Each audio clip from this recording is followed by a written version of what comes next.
On my birthday, my son gave me a special gift, a brochure for a nursing home. His cold smile promised more than just a joke. Dad, this is for your future. I was silent, but my anger was boiling in my soul. This betrayal from the man I raised fueled the fire of revenge. I smiled only at his wedding when I thanked him for real. There was no stopping me. Before we continue, please subscribe to the channel and let us know where you're listening in the comments. My fingers stopped moving the moment I saw it. The tissue paper fell away like autumn leaves, and there it was, a glossy brochure with smiling elderly faces and cheerful yellow lettering. Sunset Manor, your new chapter, begins here. The monthly rates were circled in red pen, bold numbers that made my stomach drop. Happy birthday, Dad. Chris stood in my living room doorway, his smile sharp as winter ice. It's time you moved somewhere more suitable. I held the brochure with both hands, feeling its weight like lead. The coffee table beneath it seemed miles away. Around us, my house, the house Susan and I bought 37 years ago, suddenly felt foreign. Chris, what is this?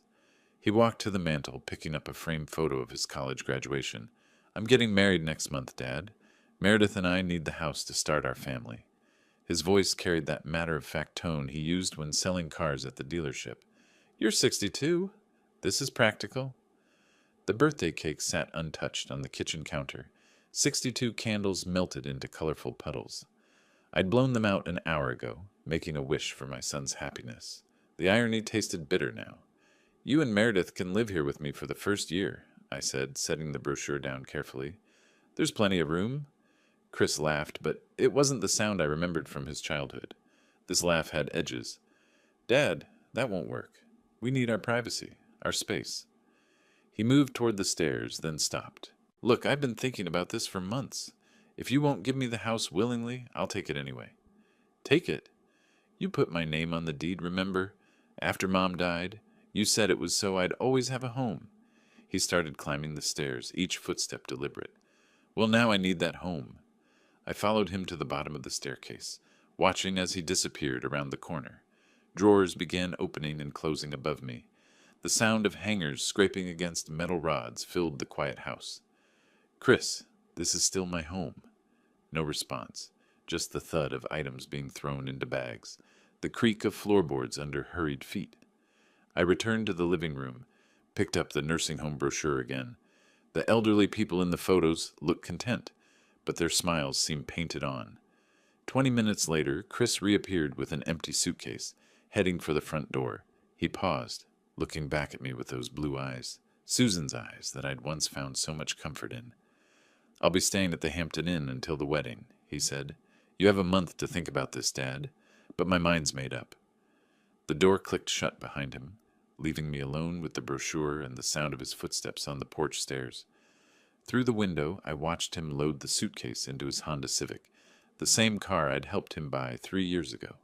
The engine started with a familiar rumble, and then he was gone, leaving only tire tracks in my driveway and the echo of his ultimatum hanging in the air. The ceiling creaked above me like old bones settling. Drawer after drawer slammed shut, followed by the scrape of hangers being swept across metal rods. I sat in my recliner, the nursing home brochure still in my hands, listening to my son systematically erase himself from my house. A heavy thud shook the chandelier, then another. Chris's footsteps moved across the floor in determined patterns. Closet to dresser, dresser to bed, bed to door. The sounds painted a picture I didn't want to see. My boy packing his life into boxes and bags, preparing to walk away from everything we'd built together. I stood and walked to the base of the stairs, gripping the banister. Chris, can we talk about this? Silence, then the squeak of his bedroom door opening. His footsteps headed toward the bathroom now. The medicine cabinet clicked open and shut. Even his toothbrush was leaving me. The house felt different already, like something vital had been switched off. I wandered into the kitchen, past the untouched birthday cake, and stared out the window at Mrs. Patterson working in her garden next door. She'd known Chris since he was 7, had watched him grow from a boy who needed help reaching the cookie jar to this stranger demanding my home. When Susan died 15 years ago, Chris had been my anchor. 14 years old and trying to be the man of the house, he'd helped me learn to cook, reminded me to pay bills, sat with me during those first terrible months when grief felt like drowning. I'd worked double shifts at the electrical company to pay for his college, to give him everything I never had. The overtime hours, the weekend jobs, the sacrifice, it had all felt worthwhile when I saw him graduate, watched him build his career. Heavy footsteps on the stairs interrupted my memories. Chris appeared in the kitchen doorway, a duffel bag slung over his shoulder, a cardboard box under his arm. His movements were efficient, businesslike.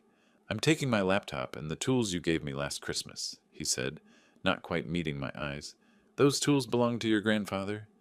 "You gave them to me." He set the box on the counter. "Look, Dad, this doesn't have to be ugly. Just think about what I said. The nursing home has activities. People your age. You'll make friends." My age? As if 62 meant I should be shuffling around in slippers, playing bingo on Tuesday nights. I'd been working since I was 16, owned this house free and clear, had $150,000 in savings from a lifetime of careful decisions. But to my son, I was just an obstacle to his future with Meredith. "I raised you alone for 15 years, I said quietly. "After your mother died, I never even dated. Everything I did was for you." Chris shifted the duffel bag to his other shoulder.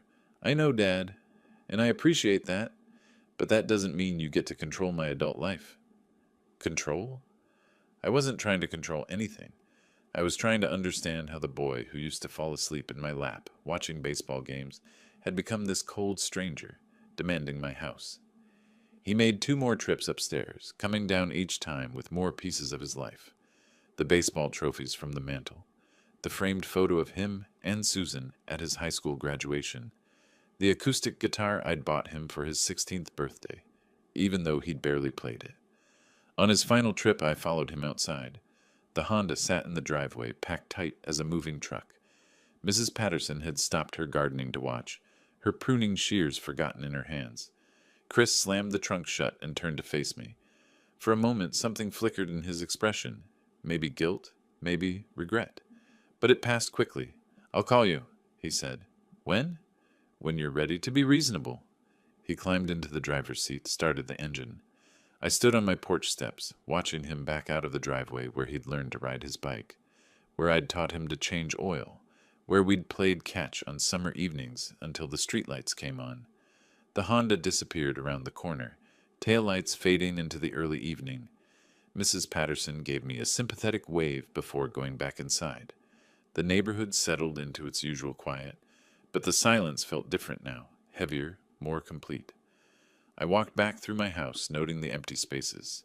Chris's room looked cavernous without his furniture, just carpet impressions where his desk and dresser had stood. The bathroom medicine cabinet gaped open, empty shelves staring back at me. Even the refrigerator seemed hollow. He'd taken the leftover pizza and the energy drinks I'd bought for his visits. In the living room, I sat down in my recliner and picked up an old photo that had fallen behind the coffee table.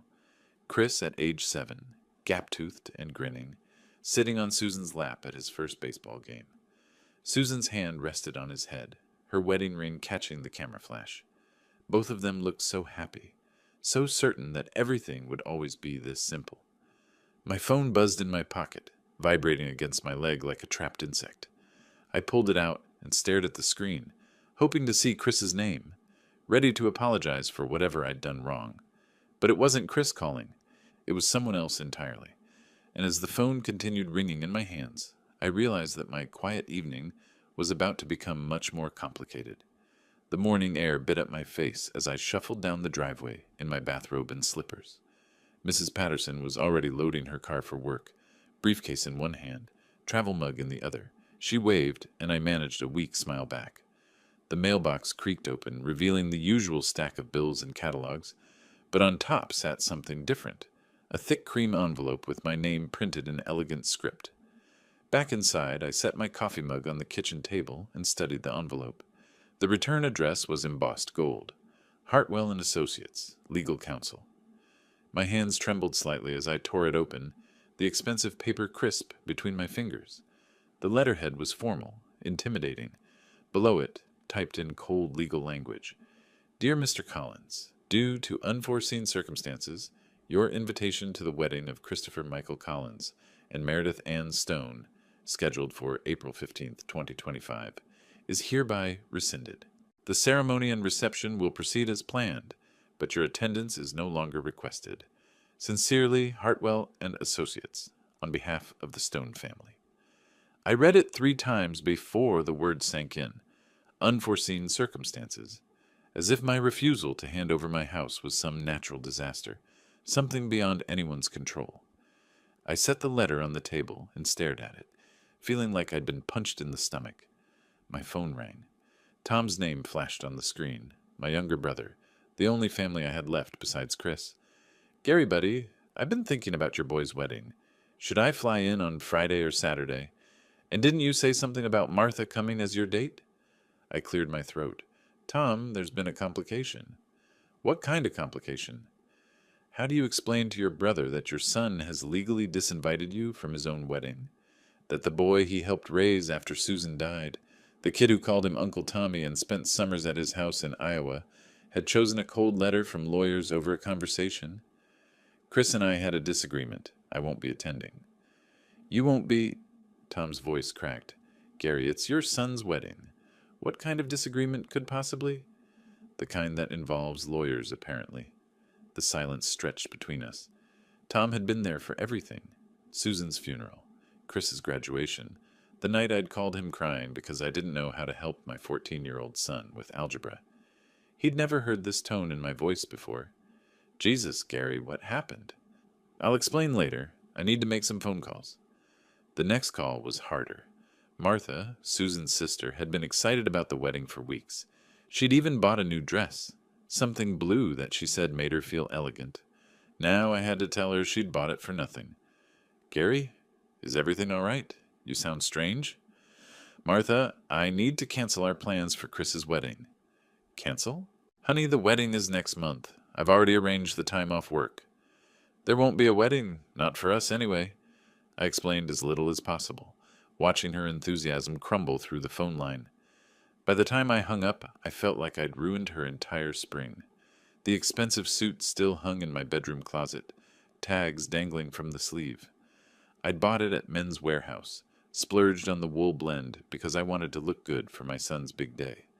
The salesman had assured me it was perfect for weddings, and I'd imagined Chris introducing me to Meredith's family, proud to show off his father.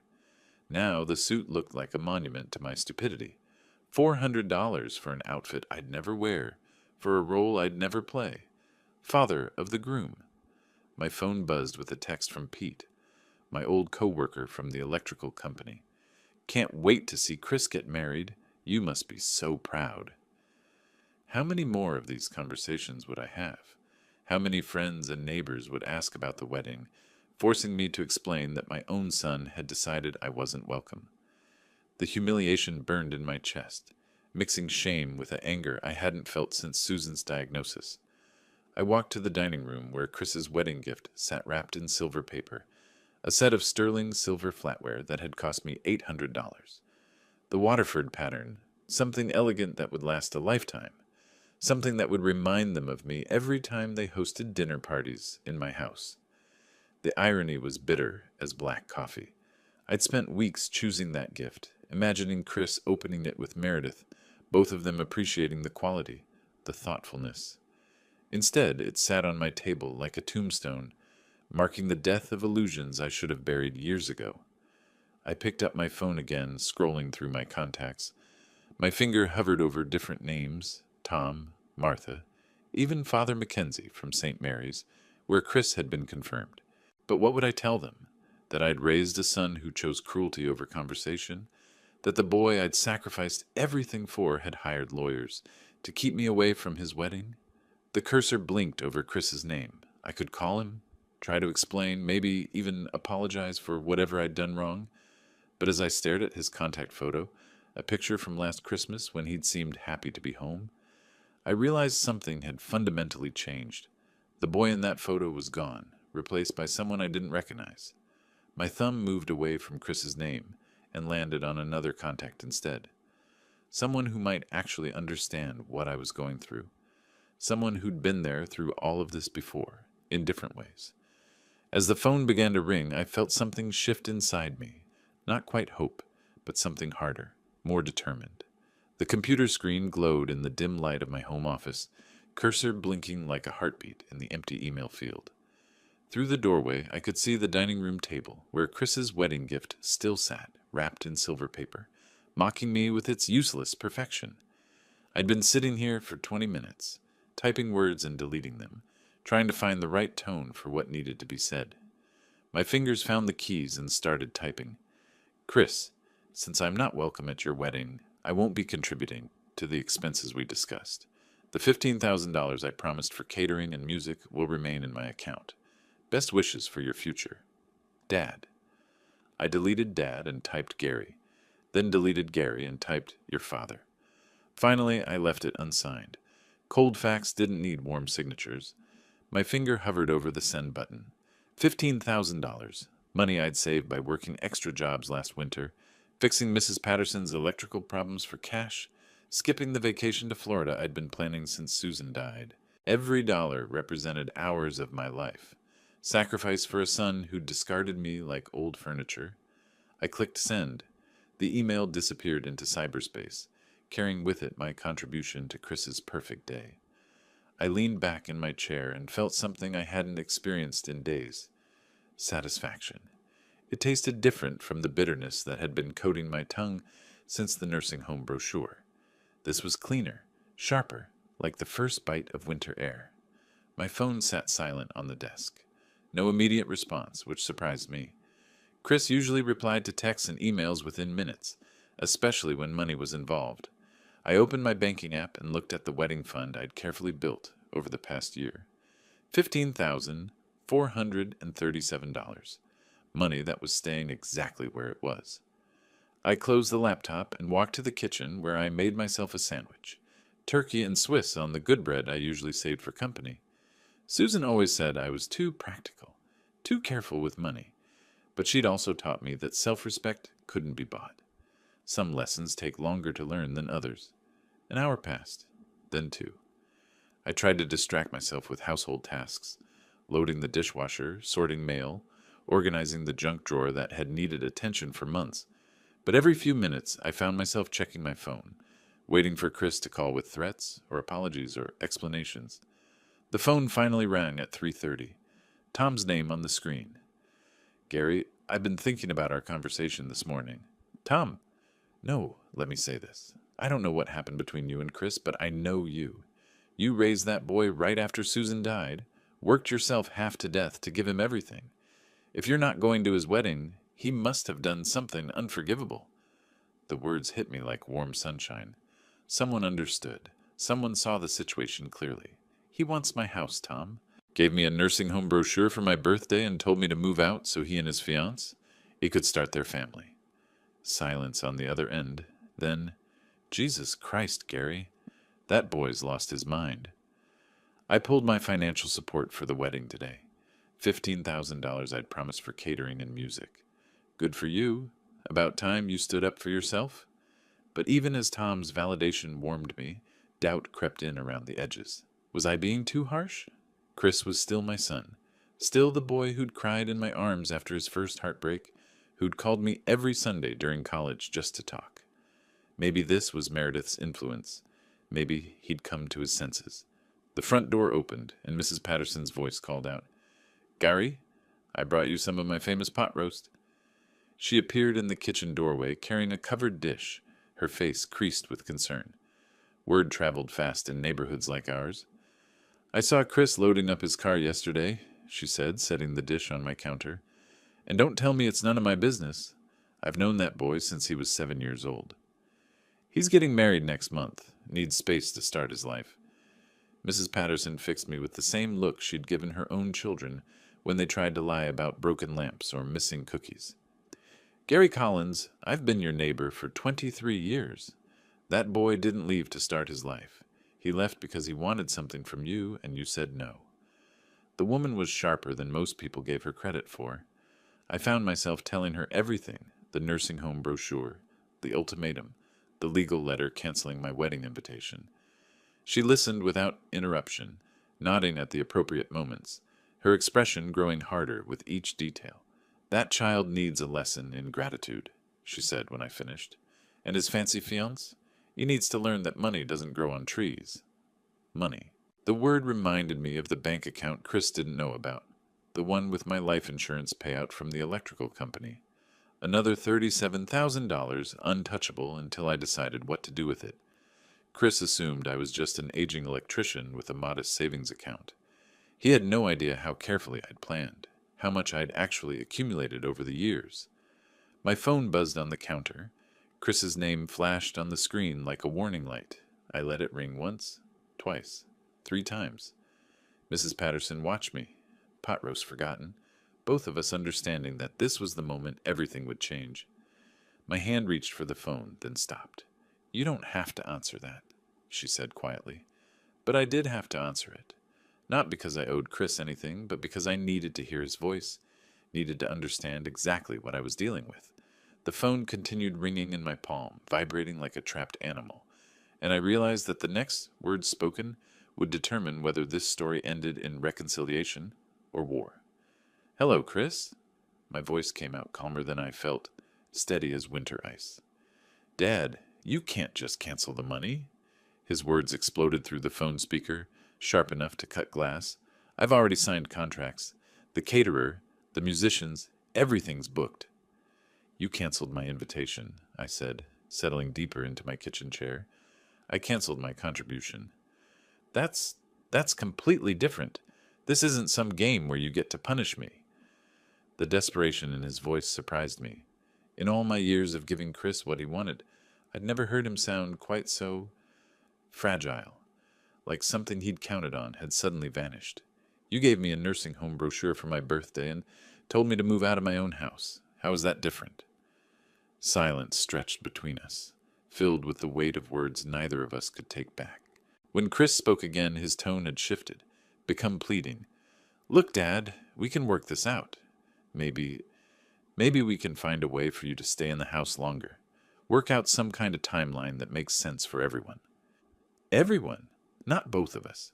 Everyone, meaning him and Meredith. "I'm coming over," he said when I didn't respond. "We need to talk about this face to face." The line went dead. I set the phone on the kitchen table and looked around my house, wondering what Chris would try next. Through the window I could see Mrs. Patterson bringing in her mail, moving with the careful steps of someone who'd learned not to hurry through life. Maybe that was wisdom I should have gained years ago. 28 minutes later, Chris's Honda pulled into my driveway with enough speed to scatter gravel. The car door slammed, followed by determined footsteps on my porch. He didn't knock, just used his key and walked in like he still lived here. "Dad?" His voice echoed from the entryway. "Kitchen," I called back. He appeared in the doorway, hair disheveled, shirt wrinkled like he'd dressed in a hurry. His face held that red flush I remembered from his teenage years, when he'd been caught breaking curfew or lying about homework. "Okay," he said, pulling out the chair across from me and sitting down uninvited. "Let's figure this out."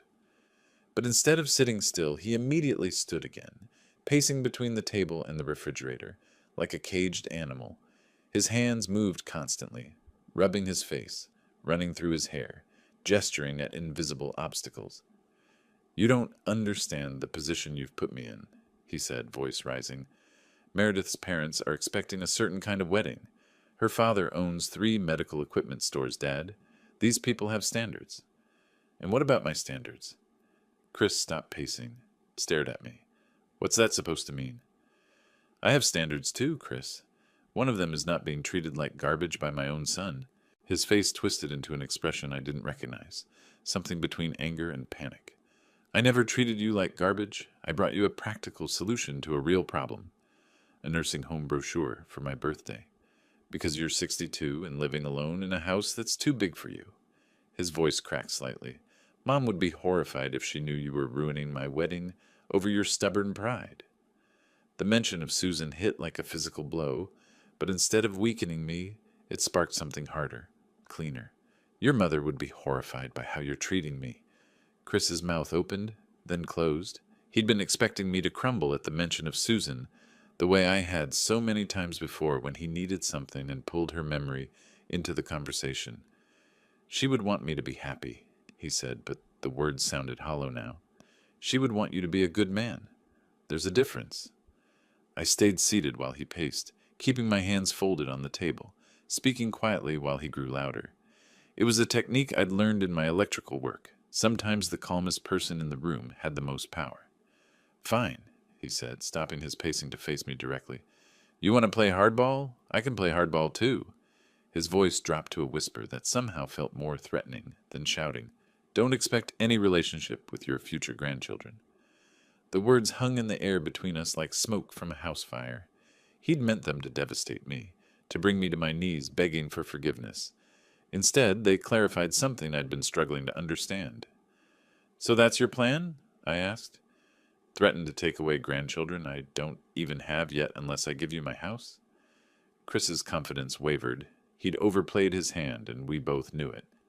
Meredith says a lot of things, doesn't she? I interrupted. Meredith says I should move to a nursing home. Meredith says you need my house. Meredith says I'm too old to make my own decisions. What do you say, Chris? He opened his mouth, then closed it again. For the first time since he'd arrived, he had no ready answer. I say I want what's best for my family. Which family? The one you're starting with Meredith, or the one you're throwing away to get her approval? That hit home. Chris's face went pale, then flushed red again. You're being impossible. I'm being clear. You want my house? Buy it from me at market value. You want my money for your wedding? Invite me like a normal son would invite his father.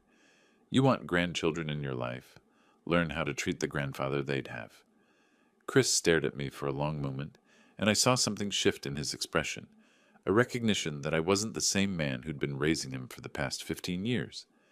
The man who'd given in to every demand, who'd worked extra shifts to buy him whatever he wanted, who'd sacrificed his own needs for his son's happiness. You've changed, he said, and it didn't sound like a compliment. Yes, I agreed. I have. He walked to my front door without another word, pausing only to look back once. This isn't over, Dad. No, I said quietly. It isn't. The door slammed hard enough to rattle the windows. I heard his car start with an angry roar, tires squealing as he backed out of my driveway. Through the kitchen window, I watched him disappear down the street, probably heading back to the Hampton Inn where he'd been staying since our birthday confrontation. Mrs. Patterson stood in her garden with a watering can, clearly having heard the shouting. She caught my eye through the window and gave me a small wave, not pitying, but supportive, like she understood that sometimes standing your ground meant making noise. I walked to my front window and looked out at the street where Chris's car had been. The evening light painted everything golden, making the neighborhood look peaceful despite the storm that had just blown through my house. For the first time since this whole mess started, I felt something I hadn't expected. Satisfaction. Not happiness. This wasn't a happy situation. But satisfaction that I'd finally said what needed saying, that I'd stopped allowing myself to be manipulated by threats and guilt trips. Chris could take his ultimatums and his conditional love and his future grandchildren and figure out how to build a life without using me as his foundation. I had my own life to live. The evening shadows had deepened while I stood at the window, and Mrs. Patterson had gone inside, her porch light clicking on automatically. I moved away from the glass and found myself walking toward the stairs, drawn by some impulse I couldn't name. My feet carried me to Chris's old bedroom, where I stood in the doorway looking at the empty space he'd left behind. The room felt larger without his furniture, but somehow smaller too, like a deflated balloon. Dust particles danced in the last rays of sunlight streaming through the windows, and I could still smell the faint trace of his cologne, the expensive stuff Meredith had bought him last Christmas.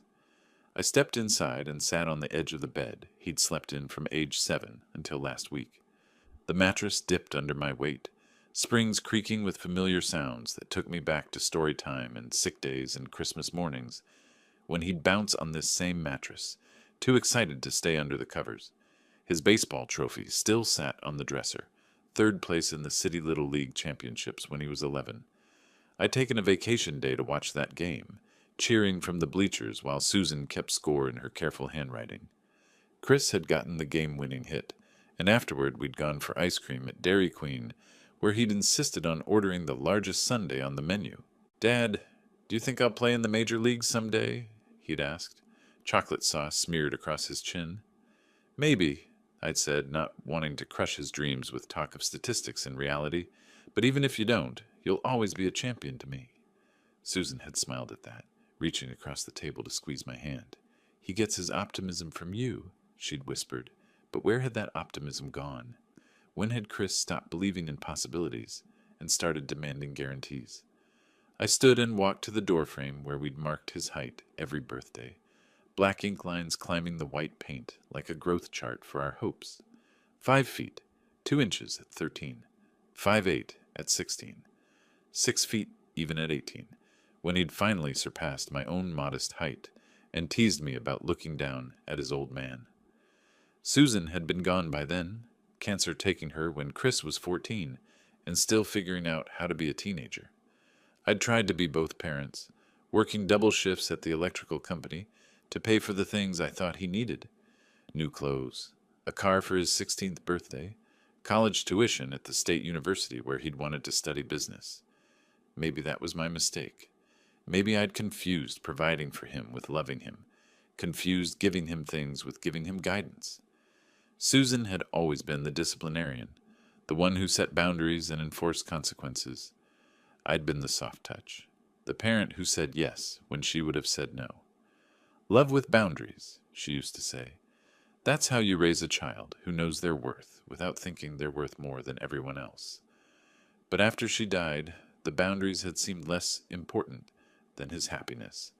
He'd been grieving too, and if buying him things or letting him stay out late or skipping chores made him smile, it had felt like a small victory in a house that had become too quiet, too sad. I found the old photo album in the bottom drawer of his dresser, one of the few things he'd left behind. Flipping through the pages, I watched our life in reverse. High school graduation, family vacations before Susan got sick, Christmas mornings with the tree surrounded by carefully wrapped presents. There was Chris at age 8, grinning with a missing front tooth, holding up a fish we'd caught at Lake Washington. Susan stood behind us both, her hands on our shoulders, looking more beautiful than any woman had a right to look in fishing clothes. "You spoil him," she'd said on the drive home that day, but she'd been smiling. "Someone has to," I'd replied. "Life will be hard enough when he's older." But I'd kept spoiling him even after life got hard, even after Susan wasn't there to balance my indulgence with her wisdom.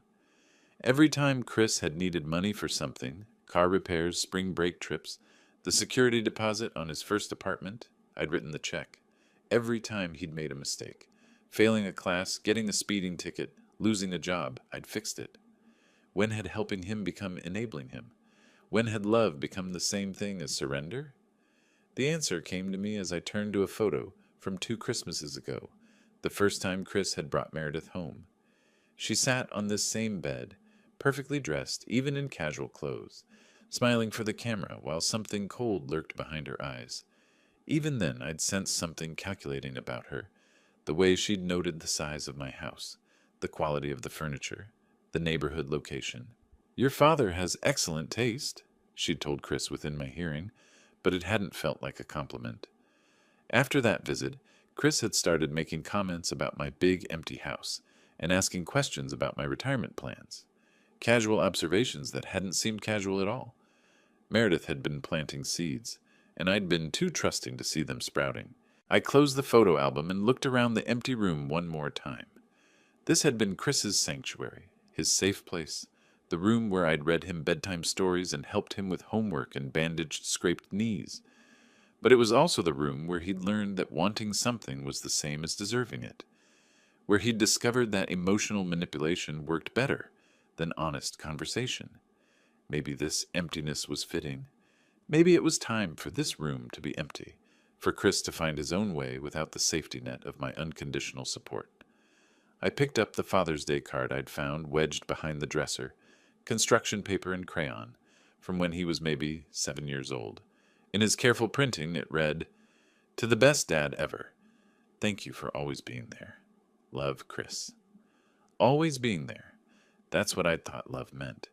But maybe being there for someone meant something different than always saying yes to them. Maybe it meant being willing to say no when yes would hurt them. I placed the card in the photo album and closed it carefully. As I stood to leave the room, my phone buzzed with a text message. I pulled it out, expecting another angry message from Chris, but instead saw my brother Tom's name on the screen. Heard Chris shouting when I drove by. "You okay?" I typed back quickly. "Fine. Actually better than fine." But as I hit send, I realized that for the first time in weeks, those words were actually true. My phone rang within minutes of sending that text to Tom. His voice carried genuine concern when I answered. "Gary, what the hell is going on over there?"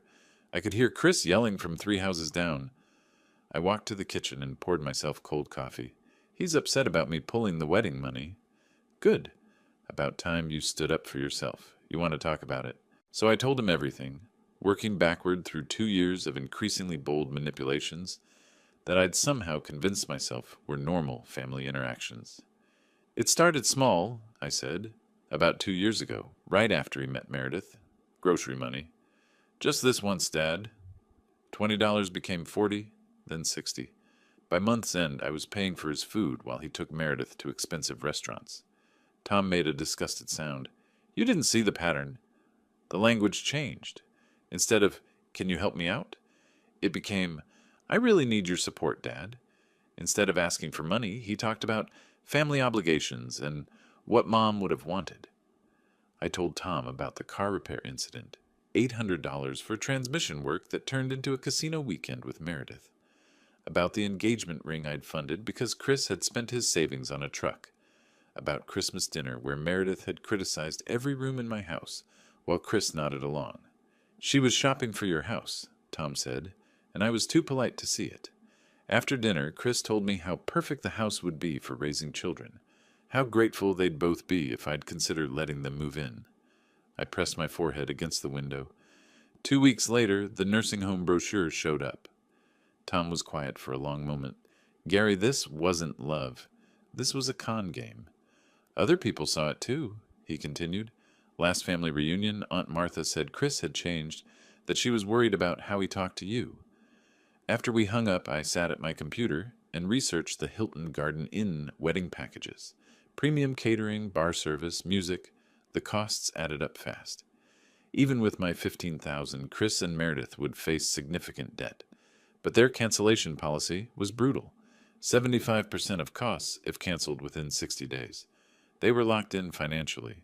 Then I found something interesting, a Business Journal article about Stone Medical Equipment's expansion plans, mentioning significant family commitments.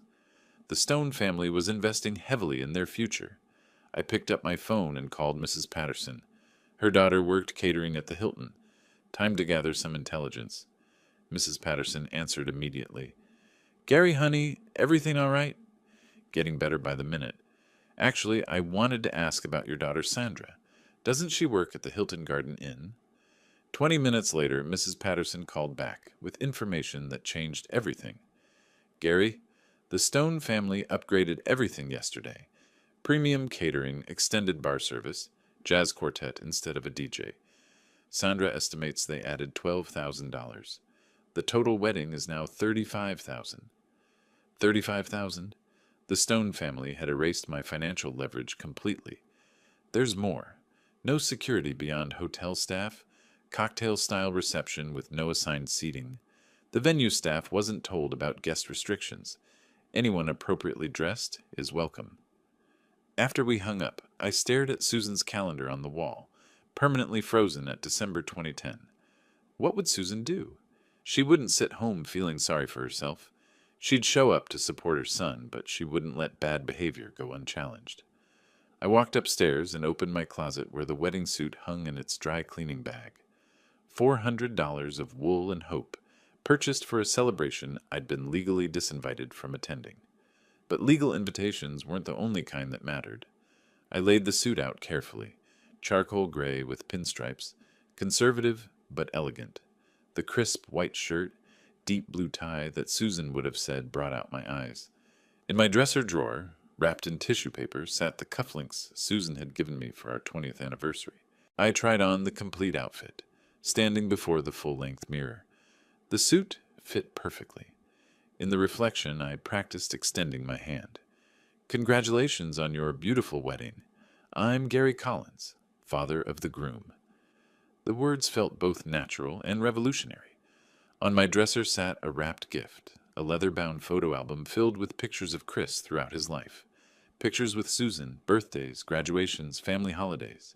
The final photo, Chris at age 10 in my workshop, wearing my oversized hard hat, grinning while I taught him to wire a light switch. I'd written a note. For Chris and Meredith, a reminder of where love begins and how it should grow. May your marriage be built on stronger foundations than manipulation and threats. With hope for your future, Dad. I made a dinner reservation downtown for 8 o'clock Saturday night, after the reception would wind down, when I'd need quiet space to process whatever happened. This wasn't just about the wedding. This was about reclaiming my dignity, my voice, my right to be treated with respect by the son I'd raised. I hung the suit back in its protective bag and set my alarm for Saturday morning. Wedding at 4, cocktail hour at 5. I'd arrive during cocktails when attention would be divided, when one more well-dressed guest would blend in until I chose to make myself known. Standing before my mirror one last time, I straightened an imaginary tie and smiled. For the first time in weeks, the man looking back at me looked like someone I recognized, someone who didn't apologize for taking up space in the world. Saturday couldn't come fast enough. The doorbell rang at exactly 7 o'clock Thursday evening, cutting through the quiet of my house like a blade. I wasn't expecting anyone, and the insistent double ring suggested urgency. Through the peephole, I saw 2 figures on my porch, Chris and Meredith standing together like a united front. I opened the door to find Meredith in a cream-colored designer coat that probably cost more than most people's monthly mortgage, her blonde hair perfectly styled, despite the spring evening wind. Chris stood slightly behind her, fidgeting with his car keys, looking like a man who'd rather be anywhere else. "Mr. Collins," Meredith began, her voice dripping with artificial sweetness, "perhaps we can work this out like adults." "I wasn't aware children got married, Meredith," I replied, stepping aside to let them in. "But please, come in." She stepped into my living room with the careful movements of someone trying not to touch anything contaminating. Her eyes swept over my furniture, the recliner where I'd been reading, the coffee table Susan had picked out 20 years ago, the family photos on the mantel, with barely concealed disdain. Chris cleared his throat. "Dad, we came to talk. About Saturday." "I figured that much." I remained standing while they both perched on the edge of my couch like birds ready to take flight. "What exactly did you want to discuss?" Meredith leaned forward, her smile practiced and cold. "We understand you're upset about the misunderstanding regarding the wedding invitation." "Misunderstanding?" I repeated. "Your lawyers sent me a formal letter, rescinding my invitation. That seemed fairly clear." Chris shifted uncomfortably. "Look, Dad, maybe we overreacted. Maybe we can find a way for you to attend after all." "How generous of you." "All we're asking," Meredith continued, regaining control of the conversation, "is for a simple apology for the disruption you've caused, and perhaps a contribution toward the expenses as originally planned. Then we can put this whole unfortunate incident behind us." I looked at my son, searching for any sign of the boy who'd once built model airplanes with me in the garage, who'd cried in my arms when his pet goldfish died. But that boy was gone, replaced by this stranger who let his fiancée negotiate his relationship with his father. "Dad," Chris said, his voice taking on that wheedling tone I remembered from his teenage years, "Mom would want us to be together at my wedding. She'd want us to be a family." "Your mother would want you to treat your father with respect," I said quietly. "She would never have tolerated the way you've behaved these past few weeks." Meredith's mask slipped slightly. "Mr. Collins, you're being unreasonable. Chris has been very patient with your difficulty in accepting change." "My difficulty?" I laughed, but there was no humor in it. "My difficulty is watching my son turn into someone I don't recognize." "Dad, please." Chris leaned forward, his hands clasped together. "Other people are asking questions. Uncle Tom keeps calling. Aunt Martha wants to know why you're not involved in the wedding planning. It's getting complicated." So that was it. The social pressure was making them uncomfortable. Family members were questioning the narrative they'd created, wondering why the father of the groom was mysteriously absent from his son's wedding celebration. "Complicated how?" I asked. Chris exchanged a glance with Meredith before answering. People want to know why you're not giving a father of the groom speech, why you haven't been to any of the pre-wedding dinners, why your name isn't on the wedding programs. And what have you been telling them? That you've been under the weather, Meredith said smoothly, that you're having some health issues. Health issues. They'd been telling our family and friends that I was sick, creating a story that made me the problem, while preserving their image as caring young people dealing with a difficult situation. This is your last chance, Meredith said, dropping the pretense of sweetness. Either you apologize and contribute the money you promised, or you remain permanently excluded from your son's life. That includes any future grandchildren. I stood up slowly, feeling something settle into place inside me, a calmness I hadn't experienced since this whole nightmare began. Oh, I plan to be very much a part of Saturday. The certainty in my voice seemed to surprise them both. Chris's eyes narrowed. What's that supposed to mean? It means exactly what I said. I walked to the front door and opened it. I think we're done here. They stood reluctantly, Meredith's facade cracking further as she realized their negotiation had failed completely. At the door, she turned back with venom in her voice. You'll regret this, old man. You'll never see your grandchildren. I closed the door behind them and walked immediately to my bedroom, where I took the wrapped gift from my dresser and held it in my hands. Inside this elegant box lay something that would change everything on Saturday, something that would finally show Chris and Meredith the true cost of treating family like obstacles to be eliminated. Tomorrow was Friday. One more day to prepare for the moment when Gary Collins would remind everyone exactly what kind of man he really was.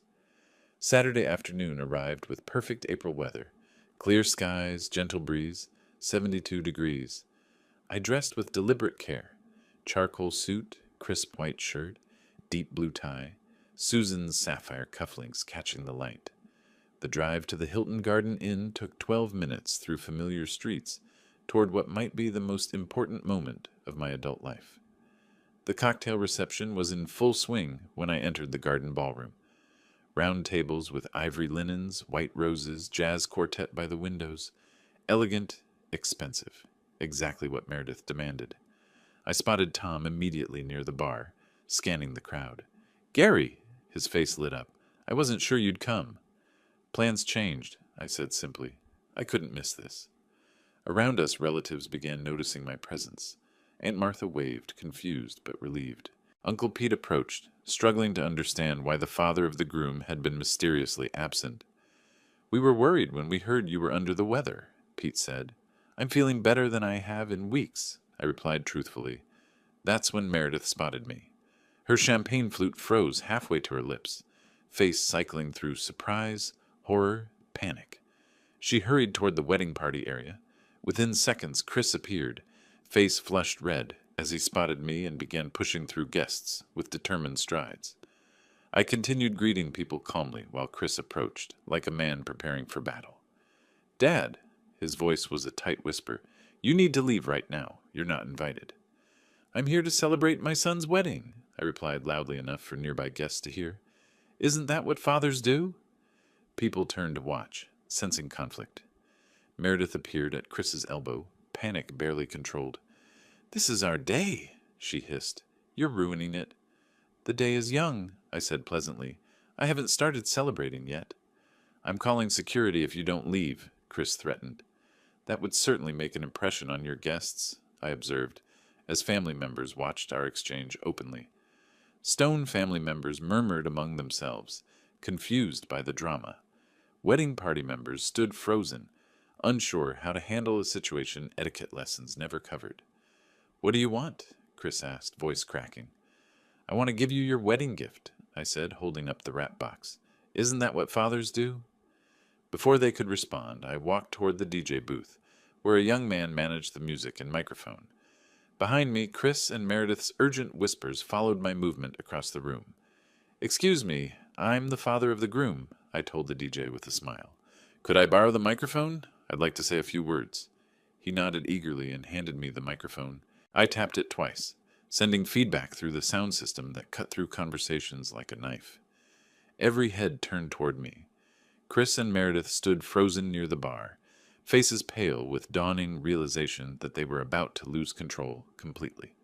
The moment I'd been preparing for had finally arrived. "Good evening, everyone." My voice carried clearly through the ballroom, reaching every corner where wedding guests stood, with champagne glasses frozen halfway to their lips. For those who don't know me, I'm Gary Collins, Chris's father. A complete hush fell over the room. Servers stopped moving between tables. The jazz quartet lowered their instruments, and even the hotel staff in the back of the room paused their work. Every face turned toward me, expressions ranging from polite attention to growing confusion as people tried to understand why the father of the groom needed to introduce himself. I held up the wrapped gift in my free hand, letting everyone see it clearly. I had planned to give Chris this tonight, but circumstances have changed. From the corner of my eye, I could see Chris pushing through the crowd toward me, his face desperate. But Tom stepped into his path, placing a firm hand on his nephew's shoulder. Other family members formed a subtle barrier, sensing that something important was happening and determined to let it unfold. "Inside this box," I continued, my voice steady and clear, "are the keys to a beautiful 3-bedroom home on Elm Street. I purchased it last month as a wedding gift for my son and his bride, thinking it would be the perfect place for them to start their new life together." Gasps rippled through the crowd. Several older women pressed their hands to their hearts, clearly moved by what they assumed was an incredibly generous gesture. The Stone family members exchanged glances, probably calculating the value of such a gift and adjusting their opinion of the modest electrician they'd been told was Chris's father. "But 2 weeks ago," I said, pausing to let the anticipation build, "Chris gave me a very different kind of gift for my 62nd birthday. The room was so quiet, I could hear the ventilation system humming. Meredith stood motionless near the bar, her face pale as winter frost. He gave me a brochure for a nursing home," I said simply, "along with a demand that I give him my house so he and Meredith could have somewhere appropriate to live." The change in the room was immediate and electric. Smiles faded from faces, replaced by shock and dismay. I heard Aunt Martha make a small sound of distress, saw Uncle Pete's jaw drop open. Tom nodded grimly, his hand still firmly planted on Chris's shoulder. "When I suggested we could all live together while they saved for their own place," I continued, "I was told that wouldn't work. When I asked for time to consider their request, I was given an ultimatum: move to the nursing home willingly, or have the house taken from me anyway." Stone family members were now staring at Meredith with expressions of horror and embarrassment. Her father, a distinguished man in his 60s, looked like he'd been physically struck. Then after Chris moved out of my house, I received a legal letter, formally rescinding my invitation to this wedding. Apparently, my presence wasn't required at my own son's celebration. The sound that went through the crowd was part gasp, part collective intake of breath. Several people began crying openly, not tears of joy for the bride and groom, but tears of sorrow for a father who'd been treated so callously by his child. I looked directly at Chris, who had stopped trying to reach me and now stood frozen in the middle of the crowd, his face cycling through shame, anger, and panic. "My late wife Susan raised Chris to be a good man," I said, my voice carrying the weight of 15 years of grief and disappointment. "She would be heartbroken to see what he's become. She would be horrified to know that her son chose cruelty over compassion, manipulation over honesty." "Dad, please," Chris's voice cracked as he called out, but I continued speaking. "I realize that giving someone everything they demand isn't love. It's enabling. It's teaching them that other people exist to serve their wants, rather than to be respected as human beings with their own worth and dignity." I held up the house keys, letting them catch the ballroom lights. These keys were meant to be given with love, to celebrate the beginning of a marriage built on mutual respect and shared values. Instead, they'll go to someone who understands the difference between asking for help and demanding what isn't theirs. Meredith finally found her voice. This is completely inappropriate. This is our wedding day." "Yes, it is," I agreed, "and I hope you remember this day for the rest of your marriage. I hope you remember the moment when a father's love was met with legal threats and nursing home brochures." I set the microphone back on its stand with careful precision. The silence in the room was deafening. No clinking glasses, no murmured conversations, No rustle of fabric as people shifted in their seats. Just complete, absolute quiet as 200 people processed what they'd just heard. I wish you both well, I said, my voice carrying clearly without amplification. But I won't be funding or supporting a marriage built on manipulation and disrespect. I began walking toward the exit, the wrapped gift still in my hand. As I moved through the crowd, people parted to let me pass. Some reached out to touch my arm supportively. Tom, Aunt Martha, Uncle Pete, even some of Chris's friends who looked stricken by what they'd learned about their friend's character. Behind me, I could hear Meredith's desperate voice trying to restore normalcy. "Everyone, please, let's not let this unfortunate outburst ruin our celebration." But the damage was done. The carefully constructed facade of their perfect wedding had crumbled, replaced by the truth of what their relationship had cost.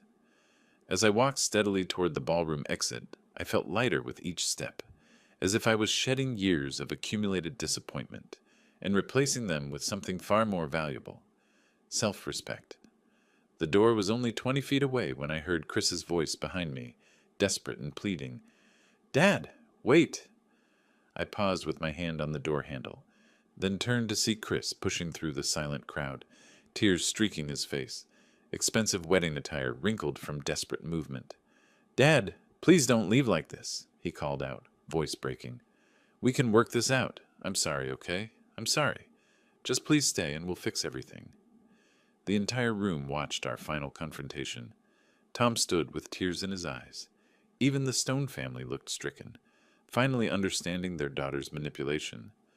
I looked at my son and saw flashes of the boy he'd been, crawling into my bed during thunderstorms, making Father's Day cards with construction paper.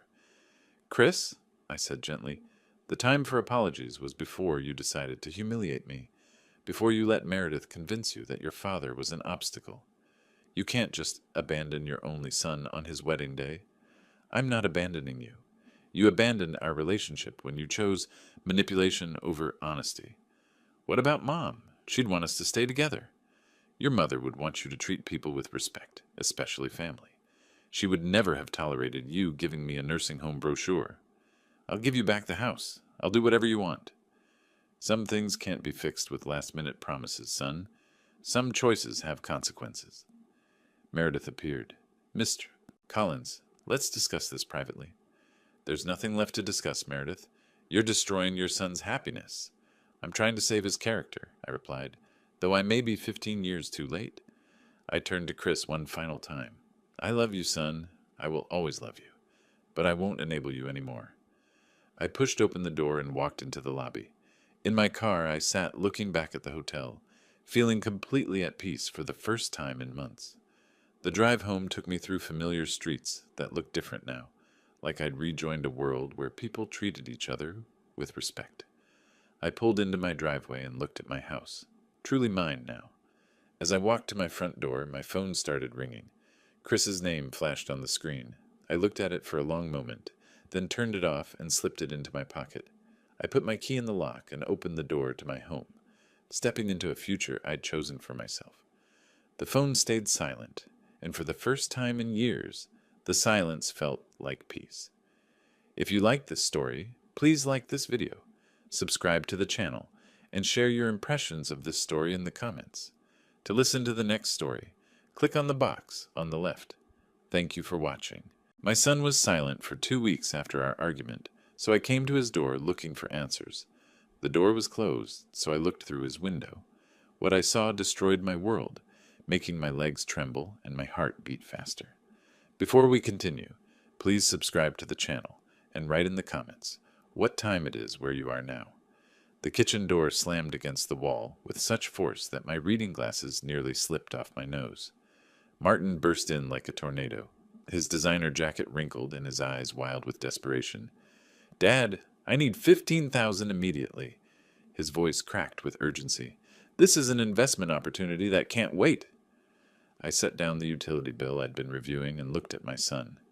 35 years old, wearing clothes that cost more than my monthly grocery budget, yet standing there with his hand extended like a child demanding allowance. "Son, you said the same thing last time."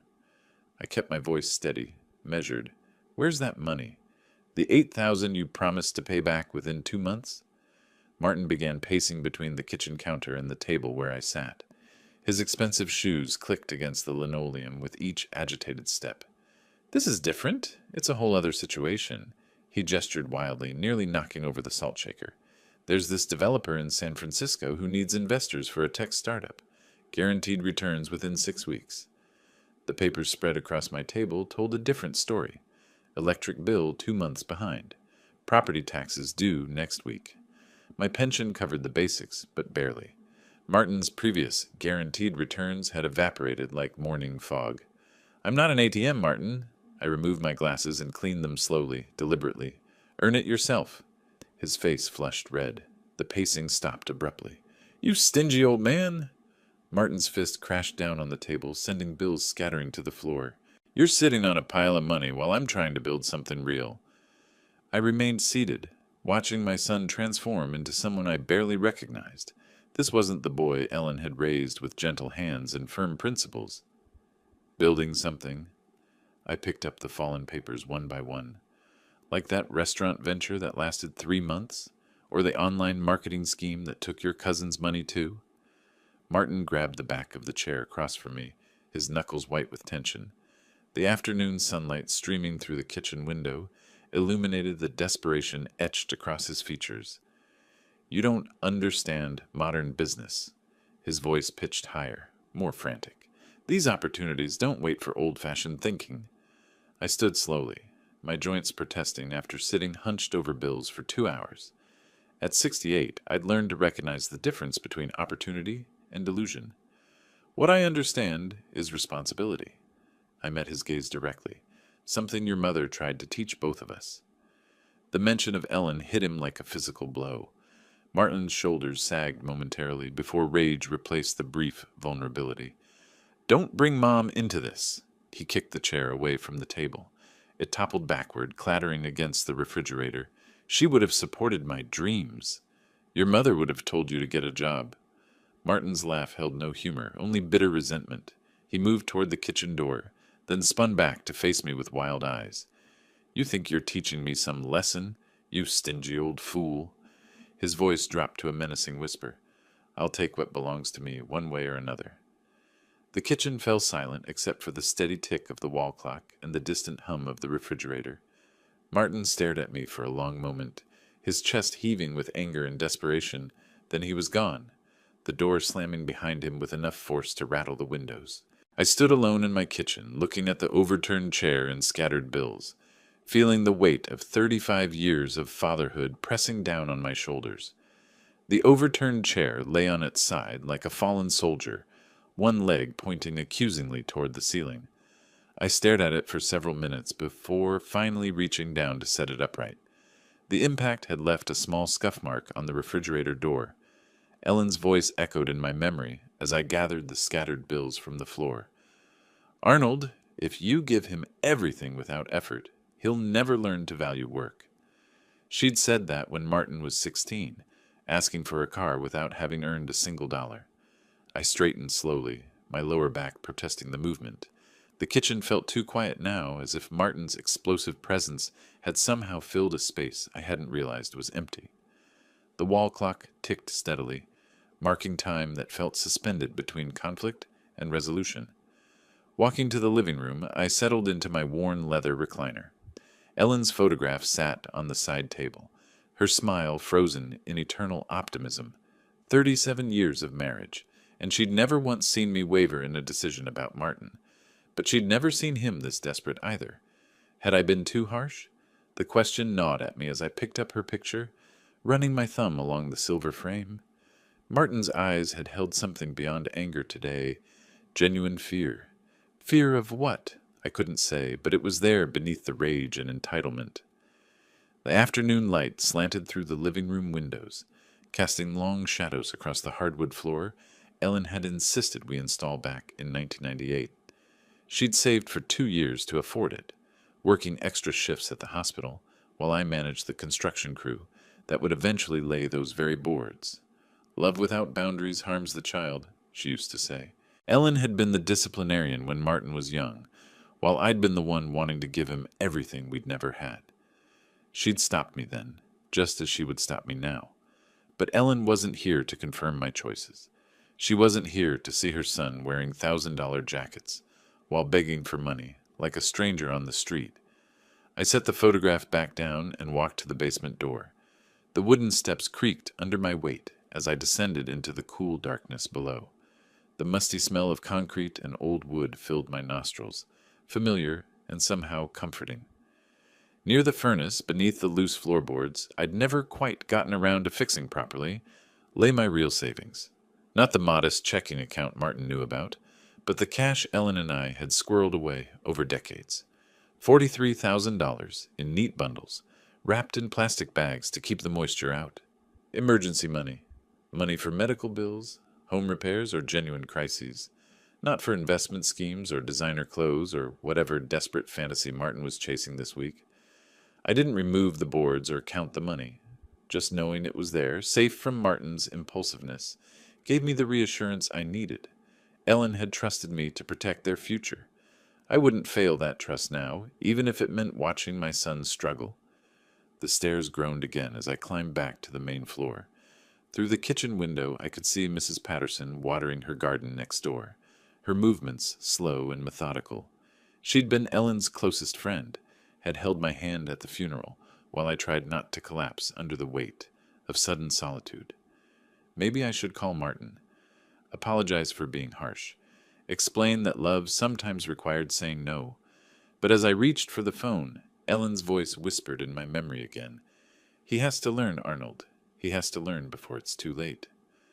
I let my hand fall back to my side and walked upstairs to my bedroom. Tomorrow would bring its own challenges. Tonight, I would trust that 35 years of trying to raise Martin right had planted seeds that might still grow, even in the rocky soil of his current desperation.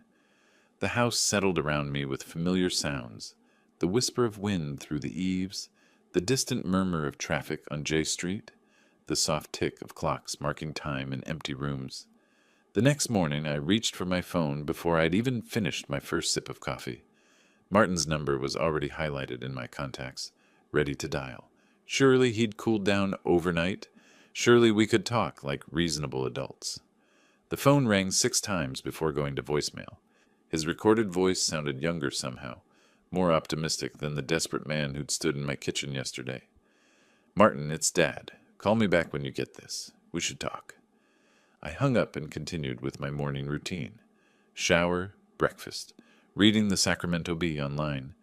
But every few minutes my eyes drifted to the phone screen, waiting for it to light up with an incoming call. Nothing. That evening I tried again while watching the news. Then again before bed. Each unanswered ring felt heavier than the last. By Thursday I'd left 3 voicemails and sent 2 text messages. Son, let's talk. Maybe we can find a compromise. The words looked pathetic on the small screen, like desperate negotiations with someone who held all the cards. Friday brought rain and continued silence. I checked Martin's social media accounts for the first time in months, scrolling through photos of restaurant meals and scenic drives that dated back to early March. Nothing recent.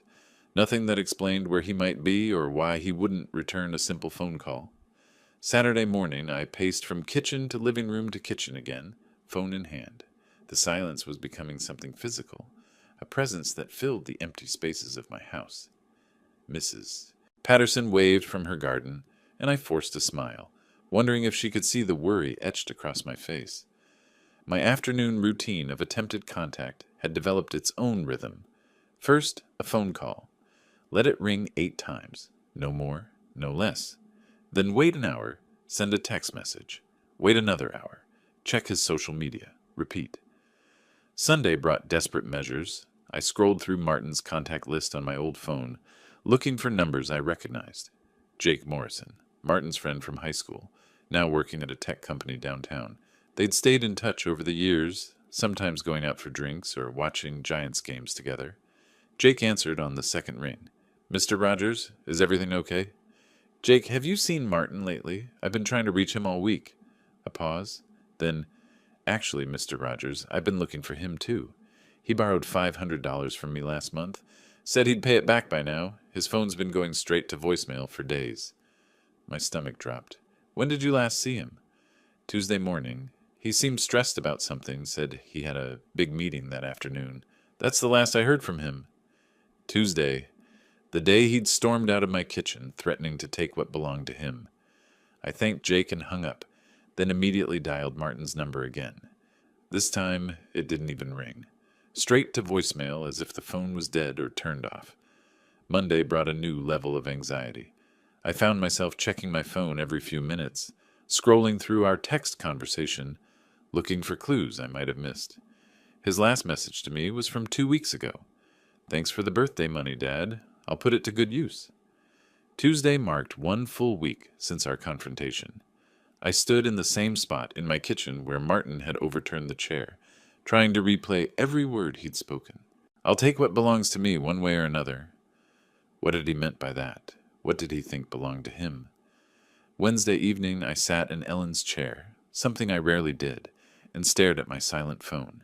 7 days without a word from my only child. Even during his worst phases, his messiest breakups, his failed business ventures, Martin had never gone completely silent. He'd always needed something, always found a reason to call. The house felt different now, charged with attention I couldn't name. Every creak of the floorboards made me look up, hoping to see Martin's familiar silhouette in the doorway. Every car door slamming in the street made my heart race, thinking he might be coming home to apologize. But he wasn't coming home. Something was wrong, something beyond our argument about money. I could feel it in the unnatural quiet of my phone, in the complete absence of his digital footprints, in the way Jake's voice had carried its own note of concern. Thursday morning, I made a decision that had been building for days. I would drive to Martin's apartment. Face to face, we could resolve whatever had driven this wedge between us. Father to son, we could find our way back to the relationship Ellen would have wanted us to maintain. I finished my coffee, grabbed my keys from the hook by the kitchen door, and headed for my truck. The morning air was crisp and clear, perfect driving weather. Whatever was happening with Martin, whatever had caused this silence, I would find answers today. The engine turned over on the first try, and I backed out of my driveway with purpose. One way or another, this silence would end today. Friday morning brought the same ritual. Coffee at the kitchen table, phone in hand. Martin's number highlighted it on the screen. 9 days now since our confrontation. 8 days since his last trace of communication anywhere. My thumb hovered over the call button, knowing what I'd hear. The same mechanical voice telling me the customer was unavailable. This time, I didn't press it. Instead, I scrolled through my contacts until I found Jake Morrison's number. If Martin was avoiding me, maybe he'd confided in his friend. Maybe Jake knew something that could ease the growing knot in my stomach. Jake answered on the third ring, sounding groggy. "Mr. Rogers, everything okay?" "Jake, I'm sorry to call so early. Have you seen Martin in the past few weeks? I've been trying to reach him and—" I paused, not wanting to sound like a paranoid parent. "He's not returning calls." Silence stretched between us for several heartbeats. When Jake spoke again, his voice carried a different tone. Cautious, almost embarrassed. "Actually, Mr. Rogers, I've been looking for him too. He borrowed $500 from me last month. Said it was temporary, just until some design project paid out." Jake cleared his throat. His phone's been going straight to voicemail for over a week. My coffee grew cold as Jake's words sank in. 500 from Jake. 15,000 demanded from me. Who else had Martin approached? How deep were his financial troubles? "When did you last see him face to face?" "Tuesday morning. April 8th, I think. He seemed stressed about something, kept checking his phone. Said he had an important meeting that afternoon." Jake hesitated. "Mr. Rogers, is Martin okay? This isn't like him to just disappear." Tuesday. The day he'd stormed out of my kitchen, threatening to take what belonged to him. After thanking Jake, I sat alone in my kitchen, staring at the cold coffee and feeling the weight of 9 days pressing down on me. Ellen's photograph smiled at me from the living room, but even her memory couldn't provide the guidance I needed now. Enough. Whatever was happening with Martin, whatever trouble he'd gotten himself into, I needed to see him face to face. I'd driven to his Oak Park rental twice before. Once when he first moved in, once to help him fix a leaky faucet. The address was still in my phone from when I'd picked him up for Christmas dinner. I found my keys on the hook by the kitchen door, checked that I had Martin's address, and grabbed my wallet. The morning was clear and warm, typical California spring weather, perfect for a drive across Sacramento to confront whatever was keeping my son in hiding. The garage door rumbled open, and I backed my truck onto the quiet street. Mrs. Patterson was already tending her roses, and she waved as I pulled away. I wondered what she'd think if she knew where I was going, what I suspected about Martin's situation. Traffic was light heading west toward Oak Park. I'd worked construction in that neighborhood back in the 80s, when the area was transitioning from farmland to suburban development. Now it was a mixed bag, some streets well maintained, others showing the wear of economic decline. Martin Street was Elm Avenue, about 20 minutes from downtown if traffic cooperated. I'd memorized the route during my previous visits, though I'd never paid close attention to the neighborhood itself. Today I drove with different eyes, seeing the area where my son had chosen to live, wondering what it revealed about his state of mind. The radio played softly as I navigated familiar streets, my hands steady on the wheel despite the anxiety building in my chest. Whatever I found at Martin's house, whatever explanation he had for 9 days of silence, we'd work through it together, father and son, the way Ellen would have wanted. Oak Park appeared ahead, a grid of modest houses and apartment complexes. I slowed down, checking street signs, preparing for whatever conversation awaited me. Elm Avenue stretched before me like a lesson in urban decay. Some houses maintained neat lawns and fresh paint, while others surrendered to neglect and broken dreams. Martin's address, 2247, sat squarely in the declining category. I parked 4 houses down, the only available space on the crowded street. Walking toward Martin's rental, I couldn't reconcile the chaos before me with the son who once obsessed over perfectly aligned pencils and color-coordinated clothing. The front yard looked abandoned, waist-high weeds choking what had once been flower beds, a rusted lawn mower tilting sideways near the porch steps. The house itself wore neglect like a threadbare coat. Paint peeled from the wooden siding in long strips, and the front porch sagged under the weight of accumulated junk. Newspapers in plastic bags created a small mountain by the door, some yellowed with age and weather. I climbed the 3 concrete steps, avoiding a board that looked ready to collapse, and knocked firmly on the front door. The sound echoed hollowly, followed by silence. I knocked again, harder this time, listening for any movement inside. Nothing. Walking around the house's perimeter, I noted broken fence slats and an overflowing garbage can that attracted flies in lazy circles. The side windows were grimy, their glass so dirty that seeing inside was nearly impossible, but I could hear something. Voices, muffled but definitely present. The living room window faced the neighbor's driveway, partially concealed by an overgrown hedge. I moved closer, careful to stay low, and pressed my ear near the glass. 2 distinct voices drifted through the thin walls, one unmistakably Martin's. "Been over this 3 times already, Luther. The timeline has to be perfect." Luther? I'd never heard Martin mention anyone named Luther. My son's voice sounded different, harder somehow, with a cold calculation I didn't recognize.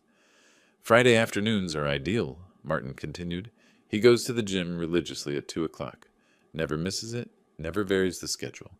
We'll have at least 90 minutes, probably 2 hours." They were discussing someone's schedule, someone who went to the gym on Friday afternoons. My gym routine had been the same for 15 years. Every Friday at 2 o'clock, like clockwork.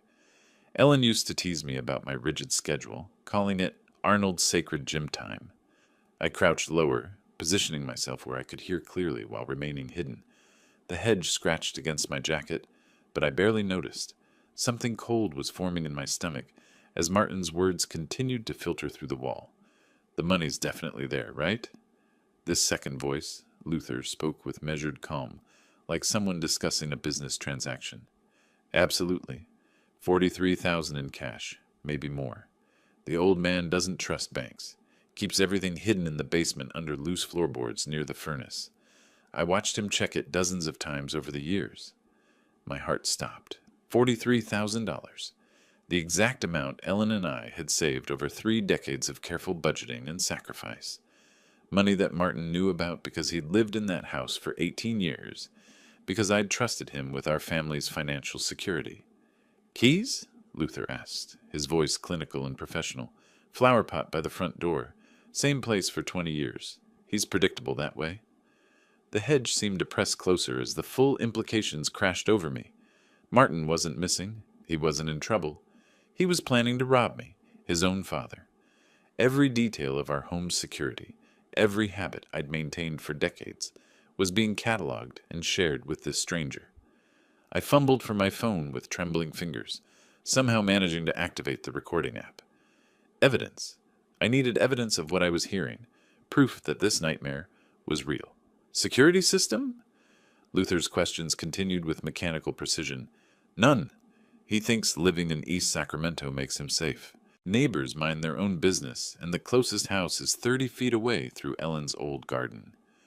Even my dead wife's memory was being weaponized against me.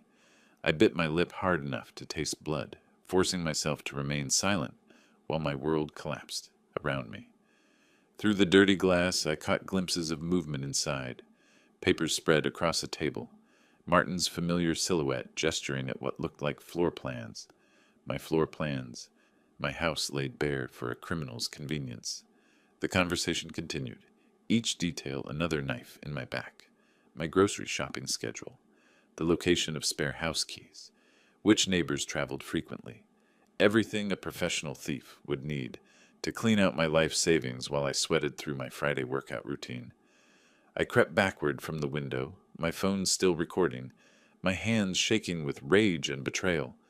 35 years of fatherhood, of trying to raise Martin with Ellen's values and my own sense of responsibility, had led to this moment. My own son selling me out to a stranger for money he was too lazy to earn. The voices faded as I moved toward the street, but their words echoed in my mind with perfect clarity. My son, my only child, was planning to rob me blind, and based on their timeline discussion, it was happening soon. Very soon. Pressing myself against the exterior wall beneath the living room window, I steadied my phone and adjusted the recording app's sensitivity. Every word needed to be captured, every detail preserved. What I'd already heard was damning enough. But Luther's methodical questions suggested this conversation was far from over. Walk me through the approach again, Luther said, his voice carrying the authority of someone accustomed to planning crimes, from parking to entry. Martin's response chilled me to the bone. Park 3 blocks away on J Street near the coffee shop. Walk through the neighborhood like you belong there. White guy in work clothes won't attract attention in East Sacramento. Approach from the back alley, grab the keys from under the flower pot. Cameras? None visible. The old man's too trusting, too stuck in the past to worry about modern security. Too trusting. The irony would have been laughable if it weren't destroying my faith in everything I'd believed about my son. I'd raised him to be honorable, to work for what he wanted, to respect other people's property. Ellen and I had modeled integrity every day of his childhood.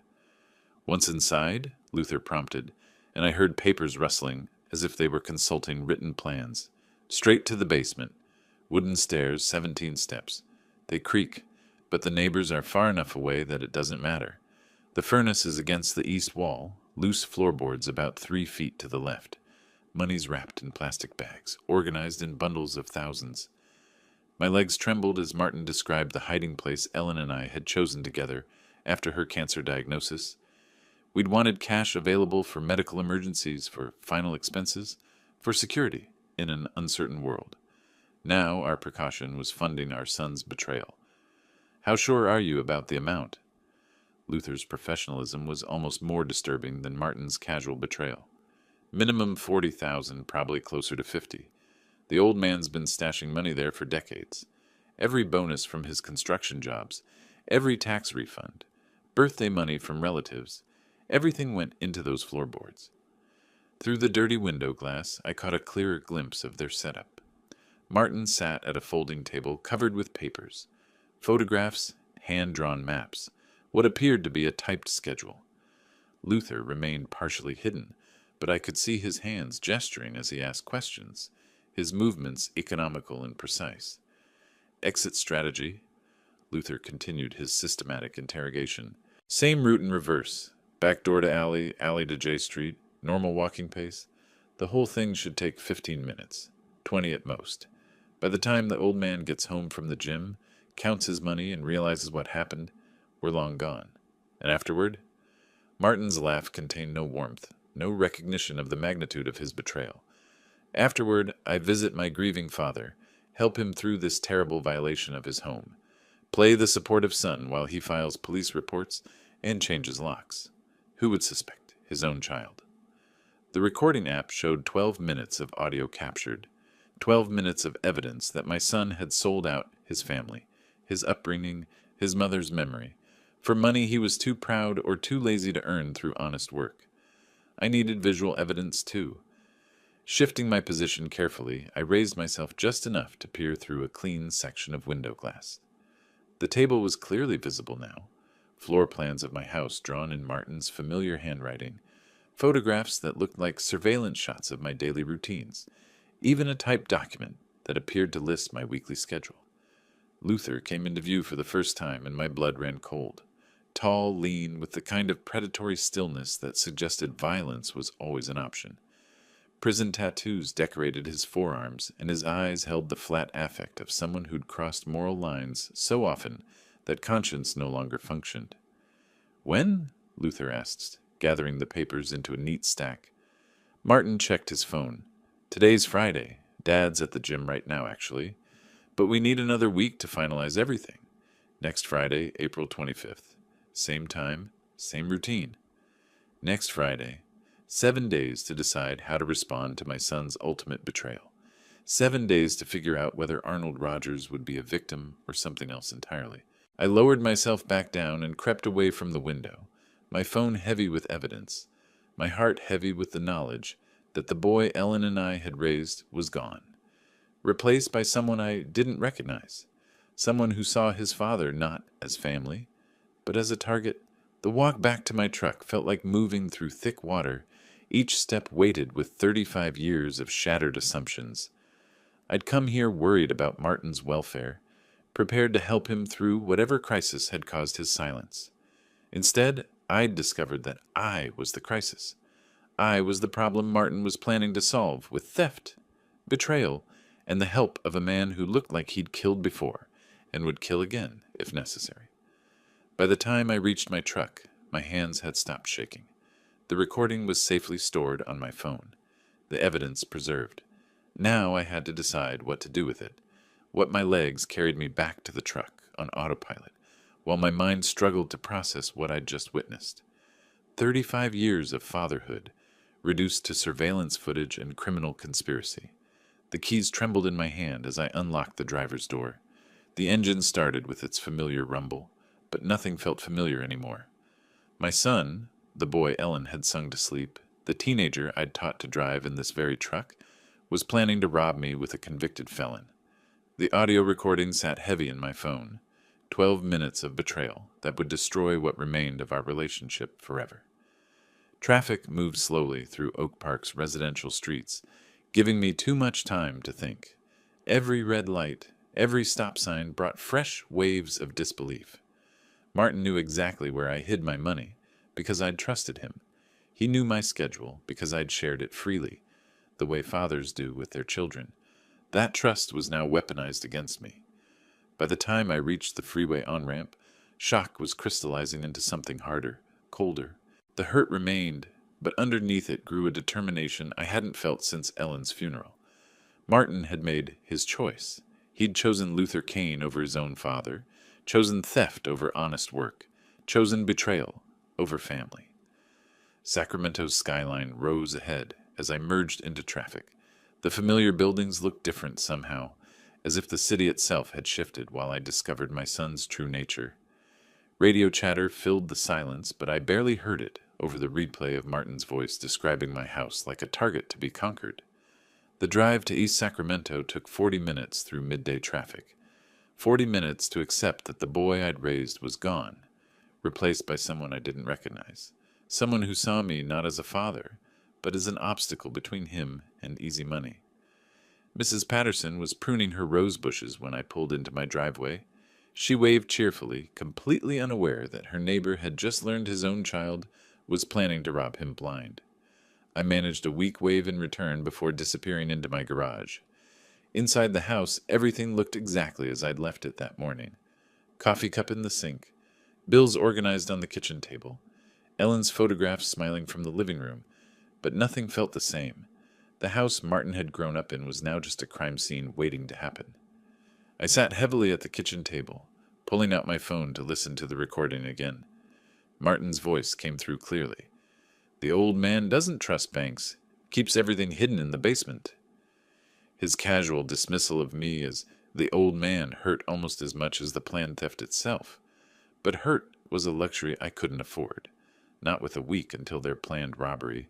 Not with $43,000 hidden exactly where Martin described it to his criminal partner.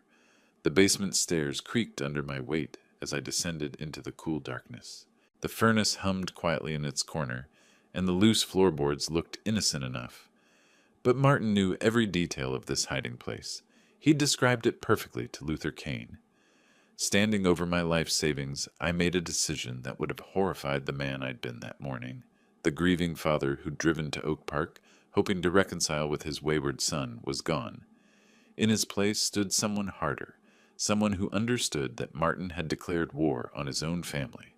If my son wanted to play criminal games, then I'd show him what happened when amateurs tried to victimize someone who'd spent 40 years building things that lasted.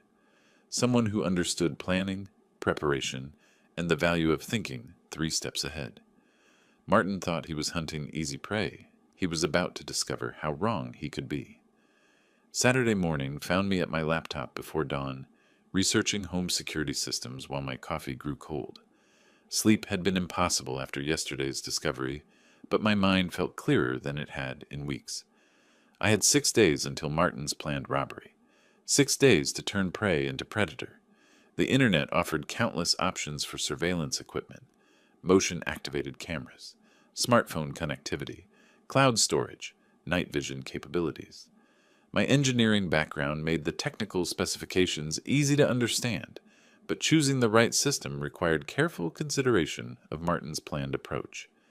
They expected to enter through the back door, move straight to the basement, and complete the theft within 20 minutes. Luther had asked about security systems, and Martin assured him there were none. That advantage was about to disappear. By 9 o'clock, I'd identified the perfect setup: 4 wireless cameras with smartphone monitoring, motion detection, and automatic recording to cloud storage. Professional installation would take days, but I'd been mounting equipment in challenging locations for 40 years. This job would be straightforward by comparison. Best Buy opened at 10, and I was waiting in the parking lot when the first employee unlocked the doors. The electronics section buzzed with weekend shoppers, but I headed straight to the security department where a young clerk named David greeted me with practiced enthusiasm. "Morning, sir. Looking to upgrade your home security? I need a complete surveillance system that I can monitor from my phone in real time." I handed him the printed specifications I'd prepared.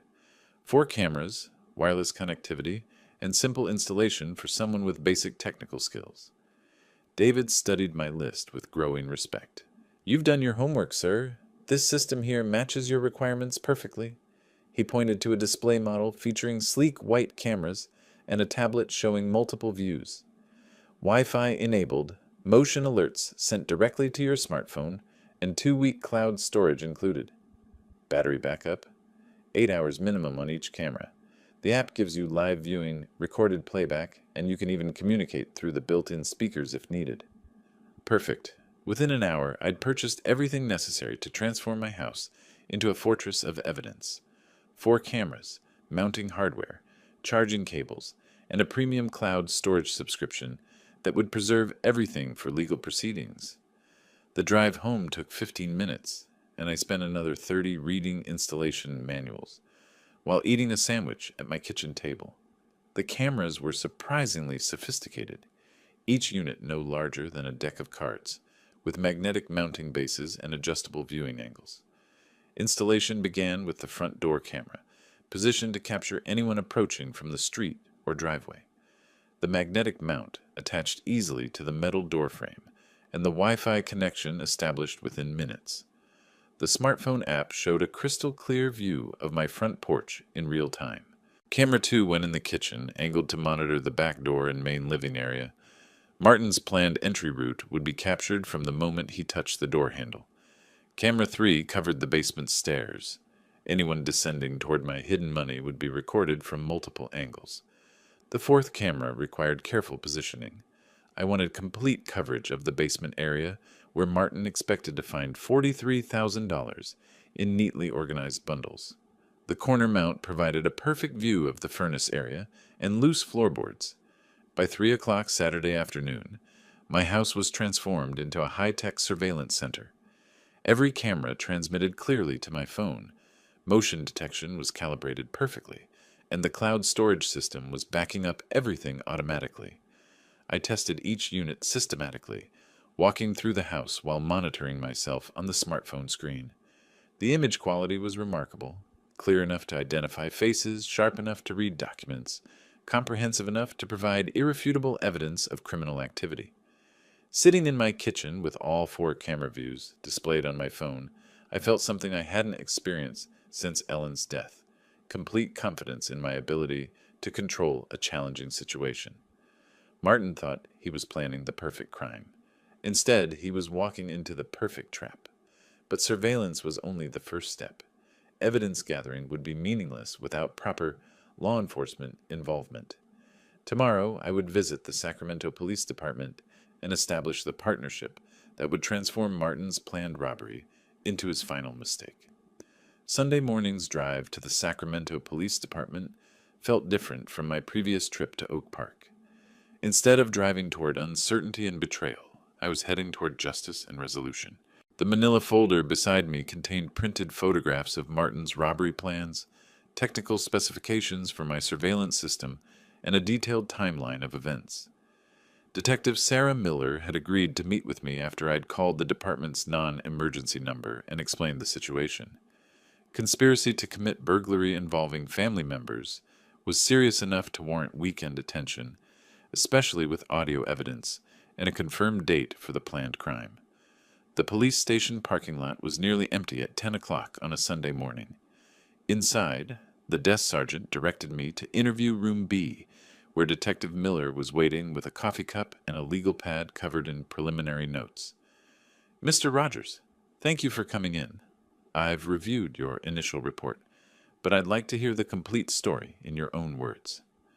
Detective Miller appeared to be in her early 50s, with graying hair pulled back professionally and eyes that suggested decades of experience with family crimes.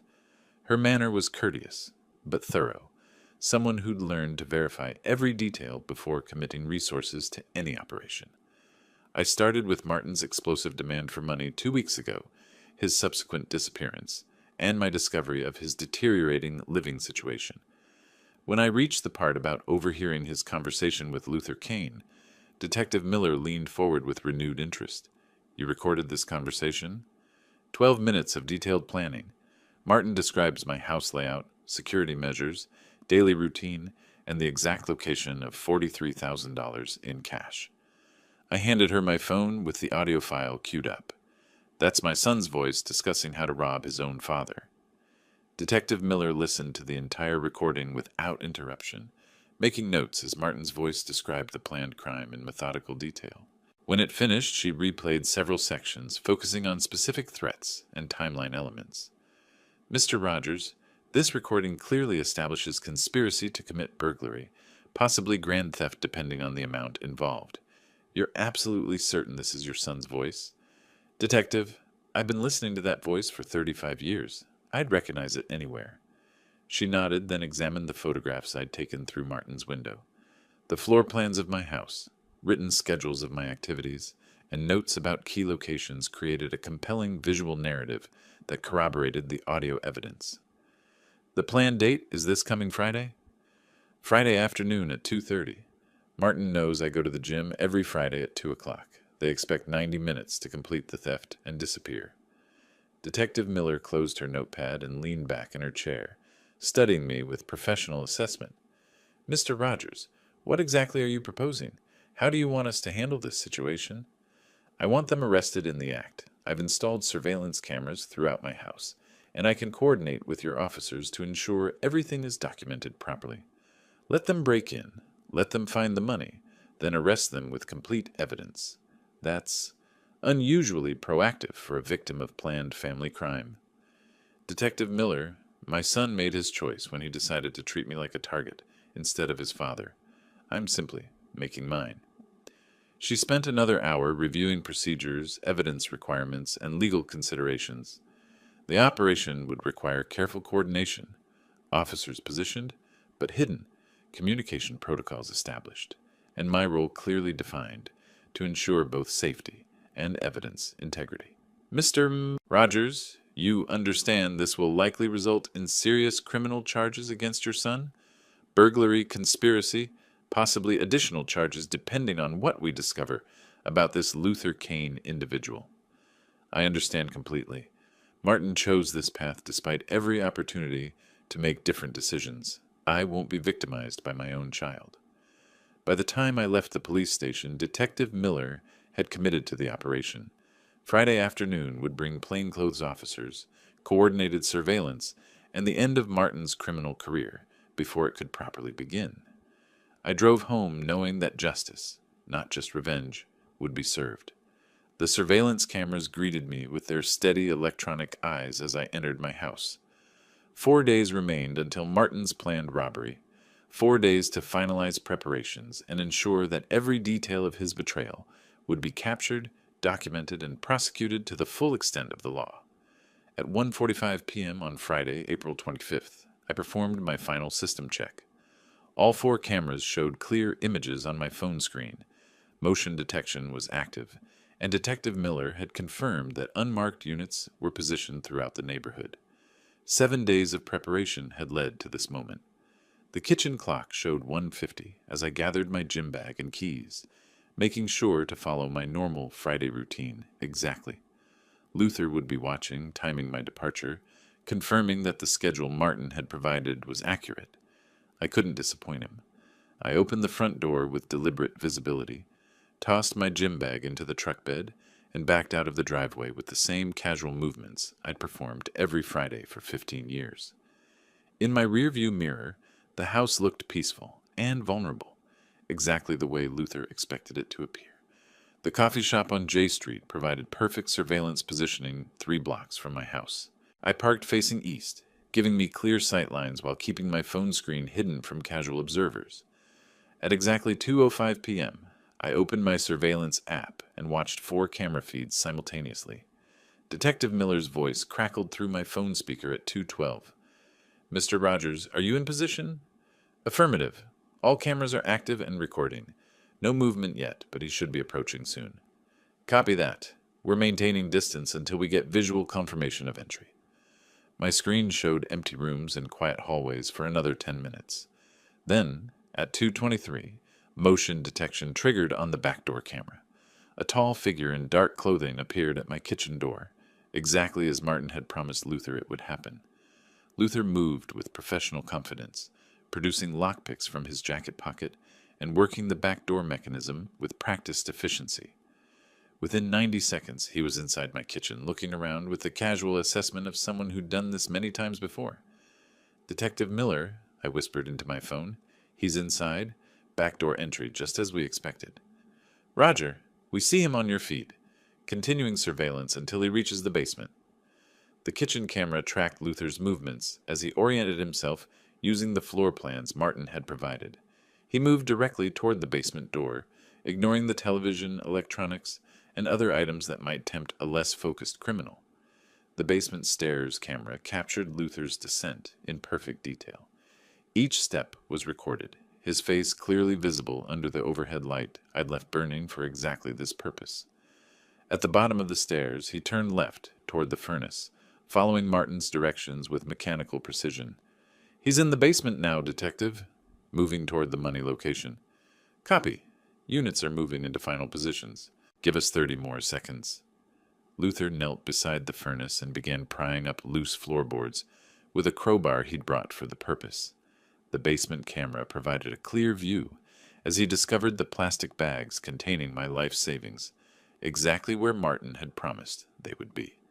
Detective Miller, he's found the money. He's handling the bags, counting them. Perfect. All units, move in now.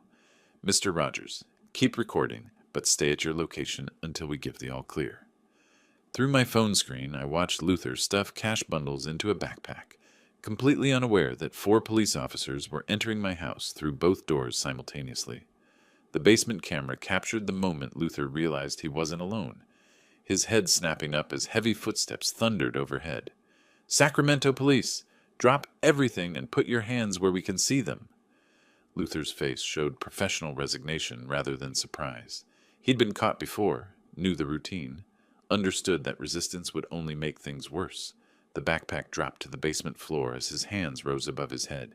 "Luther Kane, you're under arrest for attempted burglary, conspiracy, and violation of parole." Detective Miller's voice came through my phone with satisfaction. "Mr. Rogers, suspect is in custody. Phase 1 complete. Remain at your location. Your son should arrive within the next 15 minutes for Phase 2. I drove back toward my house, knowing that justice was finally being served, that 40 years of honest work had been protected, and that the most difficult part still lay ahead. Police cars lined my quiet street like official punctuation marks, their red and blue lights painting my neighborhood in colors of law and consequence. I parked behind Detective Miller's unmarked sedan and walked toward my front door, where Luther Kane sat handcuffed in the back of a patrol car, staring straight ahead with the blank expression of someone calculating prison time. Detective Miller met me at my front steps, her professional demeanor softened by what might have been sympathy. "Mr. Rogers, your surveillance system worked perfectly. We have everything documented. Break-in, theft attempt, recovery of your money. Kane won't be seeing freedom for several years. What about Martin? He should arrive any moment. We'll handle his arrest the same way, by the book, with full documentation." As if summoned by our conversation, Martin's familiar sedan turned the corner onto my street. I watched my son's expression change from casual anticipation to confused alarm as he processed the police vehicles surrounding his childhood home. He parked poorly, half on the sidewalk, and stepped out, looking like someone walking into a nightmare. Martin approached the police perimeter with growing panic, his designer clothes and confident swagger dissolving into the desperate movements of someone realizing they'd been caught. Detective Miller stepped forward to intercept him before he could reach my front door. "Martin Rogers, you're under arrest for conspiracy to commit burglary, accessory to attempted theft, and violation of trust." "What? No, there's been some mistake." Martin's voice cracked like a teenager's as handcuffs clicked around his wrists. Dad, tell them this is wrong." I stepped into his line of sight, and the desperate hope in Martin's eyes died as he saw my calm expression, my lack of surprise at the police presence, my obvious cooperation with the officers who'd arrested his partner. "Dad, how could you do this to me?" The question hung between us like 35 years of failed lessons finally coming due.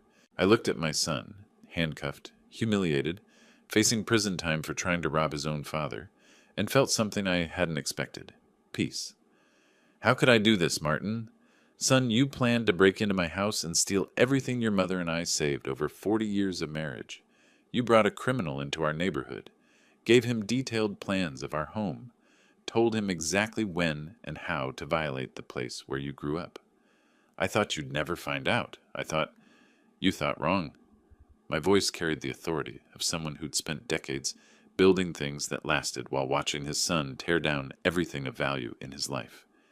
"You made your choice when you chose Luther Kane over your family. Now you get to live with the consequences." Detective Miller guided Martin toward a second patrol car while reading him his rights. "You have the right to remain silent. Anything you say can and will be used against you in a court of law." Martin twisted back toward me as the car door opened.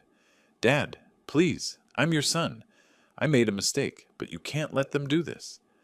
"Martin, I spent 35 years trying to teach you the difference between right and wrong. Your mother died believing you'd eventually learn those lessons." I stepped closer to the patrol car, close enough to see tears forming in my son's eyes. "Today you learned them the hard way." The police car pulled away from my curb, carrying Martin toward booking, arraignment, and whatever justice the courts would provide. I watched until the vehicle disappeared around the corner, then turned back to Detective Miller, who was coordinating the removal of evidence from my basement.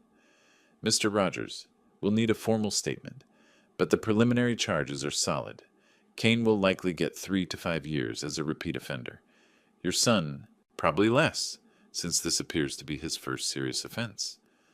I nodded, understanding that legal consequences were only part of what had been resolved today.